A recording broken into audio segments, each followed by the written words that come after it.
The next part of the nephron that we get to is called the loop of Henle, which descends down into the inner medulla, turns a hairpin loop, and then moves back up through the medulla back into the cortex. Now the loop of Henle then has a descending limb and also an ascending limb. And the ascending limb can be divided into the ascending thin limb, which is in the inner medulla, and the ascending thick limb. The ascending thick limb is so called because the cells which make up the epithelium of the tubule, so the cells which line the lumen, if you like, are fatter cells than are found elsewhere. And the reason they're fat cells is that they're chock full of mitochondria, which are used to generate energy to power secondary active transport. So the ascending thick limb cells are using a lot of energy, which you can see from their morphology. The ascending thick limb cells are using a lot of energy because they're the powerhouse of the loop of Henle. What they are achieving is the separation of the transport of water and salt.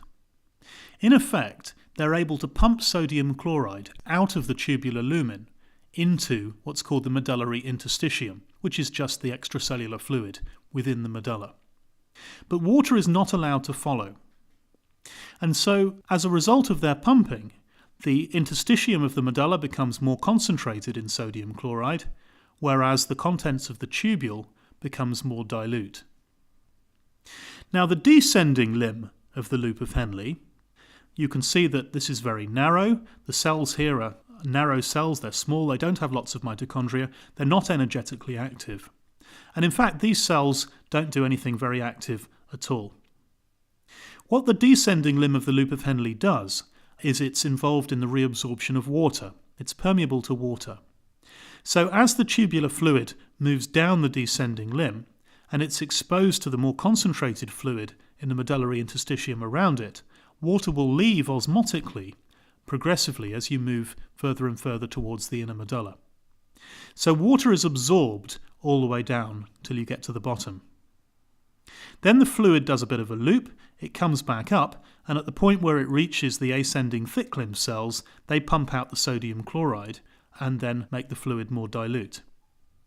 So if you look at the tubular fluid, as it moves down the loop of Henle, it becomes increasingly concentrated, and as it moves back up the loop of Henle, it becomes increasingly dilute. And it turns out that at the point where it leaves the loop of Henle, it's actually more dilute than it was when it started. So its concentration is below 300 milliosmoles per litre. It's what's called hypoosmotic. Okay, so what's the purpose of all of this? We've reabsorbed some water, we've reabsorbed some salt, sure. But we haven't produced concentrated urine yet. In fact, the fluid which is leaving the loop of Henle is more dilute than it was to begin with. The point is that what you've left behind is all of that salt within the medulla. And that's going to be the really important effect of the loop of Henle. It's producing a concentrated medullary interstitium. So the extracellular fluid of the renal medulla is more concentrated than your regular body fluids. Now it turns out that that concentration within the medulla is graded. And if you looked at the concentration of the fluid as you move down the medulla, you would find that when you're up near the cortex, it's around 300 milliosmoles per litre. That's isosmotic with plasma. But as you move down, it becomes progressively more concentrated. So it moves from 300, 400, 500. And in the inner medulla, it's around 600 milliosmoles per litre. Now, we get this gradient because of the countercurrent multiplication effect of the loop of Henle. Countercurrent refers to the fact that the fluid is moving down the loop of Henle and then back up. So the fluid is moving in opposite directions in the descending and the ascending limbs. Multiplication refers to the effect that this has. I told you that the ascending thick limb cells are reabsorbing sodium chloride. But they can only reabsorb sodium chloride to a rather limited extent, something like 200 milliosmoles per litre difference between what's inside the tubule and the interstitium of the medulla. Quite a small gradient they can produce. But because of the countercurrent system, that small gradient, which is a transverse gradient, is multiplied into a much steeper longitudinal gradient, which is going from 300 all the way down to 600 in the inner medulla. And in fact, in most mammals, it becomes a lot steeper than that. So countercurrent multiplication works in a rather complicated way to make sure that the concentration of the medulla is steeply concentrated as you move from the cortex to the inner part of the kidney. The actual way in which countercurrent multiplication works is still being debated by researchers.